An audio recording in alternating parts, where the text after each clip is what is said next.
રાજકોટ અગ્નિકાંડમાં deputy fire officer Dheba suspend, મહાનગરપાલિકાના ધરપકડ થયેલા ત્રીજા અધિકારી સામે પગલાં. અગાઉ 9 અધિકારી અને કર્મચારી થઈ ચૂક્યા છે સસ્પેન્ડ. બીજે ઢેબાને ધરપકડને 48 કલાક પૂર્ણ થતાં સસ્પેન્ડ કરવામાં આવ્યા હતા. રાજકોટ અગ્નિકાંડમાં ગાંધીનગર એસઆઈટીનો તપાસનો ધમધમાટ. પોલીસ કમિશનરની એસઆઈટી ટીમ પાસેથી મેળવી વિગતો. સસ્પેન્ડેડ અધિકારીઓની પૂછપરછ અને ટીઆરપી ગેમ ઝોનના ભાગીદારો અંગેની માંગી માહિતી.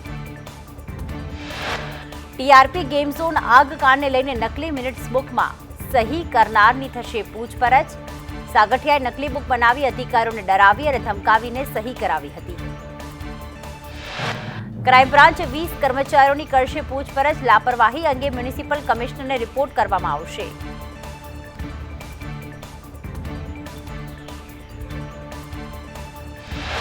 અમદાવાદમાં સીલ કરાયેલી સ્કૂલને વચગાળાની કોઈ રાહત નહીં અપાય. બીયુ ફાયર એનઓસી નહીં ત્યાં સુધી નહીં ખુલે શાળા. 1517 પૈકી 222 એકમને કરાયા સીલ. રાજકોટમાં ફાયર એનઓસી ન હોવાથી રાજેશ્રી સિનેમા સીલ કરવામાં આવી. ફાયરના સાધનો ચાલુ ન હોવાનું સામે આવતા કાર્યવાહી. ફાયર એનઓસી એક્સપાયર હોવાનું પણ સામે આવ્યું.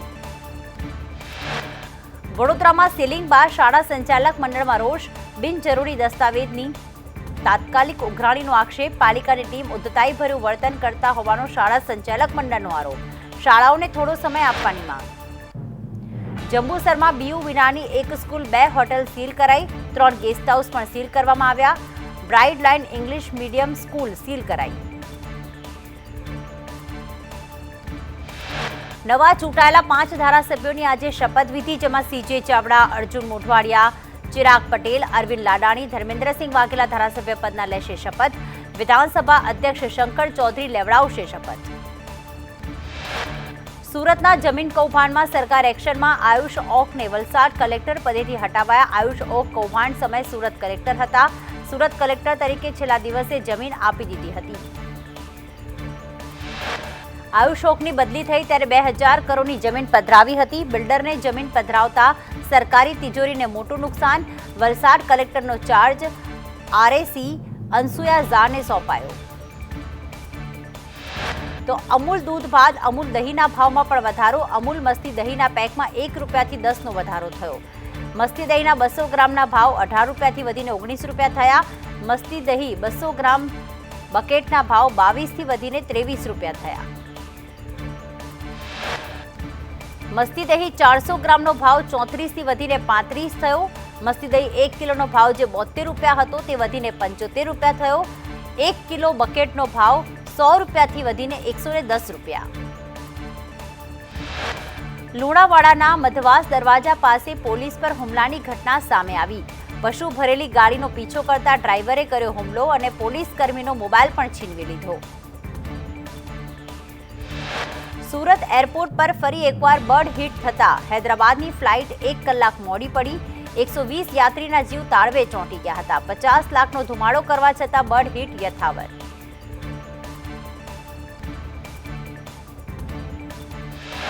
અમદાવાદમાં પીઆઈ 10 લાખની લાંચ લેતા ઝડપાયા. પીઆઈ BM પટેલ 10 લાખની લાંચ લેતા ઝડપાયા. અગાઉ એએસઆઈ અને હેડ કોન્સ્ટેબલને ઝડપી લીધા હતા. અમદાવાદમાં કરાર આધારિત કર્મચારી લાંચ લેતા ઝડપાયો. દસક્રોઈ તાલુકા પંચાયત કચેરીમાં કામ કરતો હતો. વસીમ પટેલ 8000ની લાંચ લેતા ઝડપી લેવામાં આવ્યો. જમીન બોજા મુક્તિનું સર્ટિફિકેટ આપવા માંગી હતી લાંચ.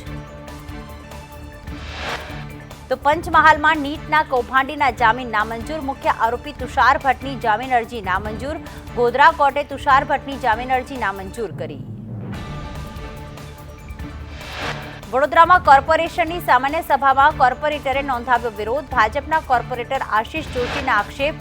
વડોદરા શહેર પીપીપીના નામે વેચી દીધાનો ગંભીર આક્ષેપ.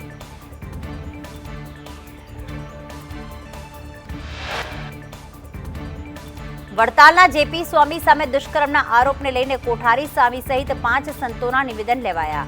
વડોદરામાં ફરિયાદ બાદ જગત પાવન સ્વામી ફરાર. જગત પાવન સ્વામી વિદેશ પલાયન કરે તેવી આશંકા. જેપી સ્વામી સામે લુકઆઉટ નોટિસ બહાર પડી શકે. સુરતની અઠવા પોલીસ ફરી આવી વિવાદમાં. રિમાન્ડના 10 દિવસ બાદ આરોપી સગીર હોવાનો ખુલાસો. આરોપી સગીર હોવાનું સામે આવતા બાળ હોમમાં મોકલાયો. ફરિયાદ અને પ્રોડક્શન રિપોર્ટમાં અઠવા પોલીસની બેદરકારી. અમદાવાદ એરપોર્ટ પર રિક્ષા અને ટેક્સી ચાલકોની દાદાગીરી. પાર્કિંગ બાબતે રિક્ષા અને ટેક્સી ચાલકોનો સિક્યુરિટી ગાર્ડ પર હુમલો.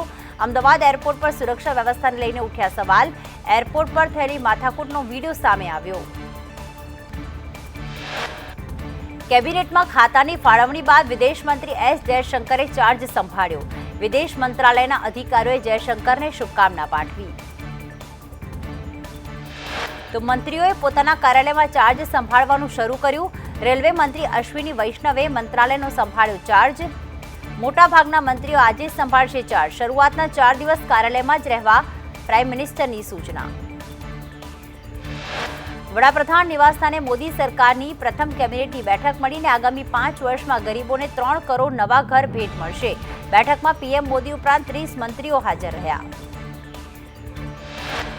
મોદી સરકાર 3.0માં અમિત શાહને ફરી એક વખત ગૃહમંત્રી બનાવાયા. આગલી ટર્મમાં પણ ઐતિહાસિક નિર્ણયો માટે પ્રસિદ્ધ થયેલા અમિત શાહ ફરી એક વખત ગૃહ મંત્રાલય સંભાળશે. તો ઉત્તર પ્રદેશની લખનૌ બેઠકથી લોકસભામાં પહોંચેલા રાજનાથ સિંહને સંરક્ષણ મંત્રી જ બનાવાયા. મોદી સરકાર 3.0માં ફરી એક વખત રાજનાથ સિંહ સંરક્ષણ મંત્રાલય સંભાળશે. તો પોરબંદરથી લોકસભા સાંસદ બનેલા મનસુખ માંડવિયા હવેની મોદી સરકારમાં શ્રમ મંત્રાલય સાથે યુવા અને સ્પોર્ટ્સ મંત્રાલય તેમને ફાળવવામાં આવ્યું છે. 2.0માં માંડવિયાએ સ્વાસ્થ્ય મંત્રાલય સંભાળ્યું હતું.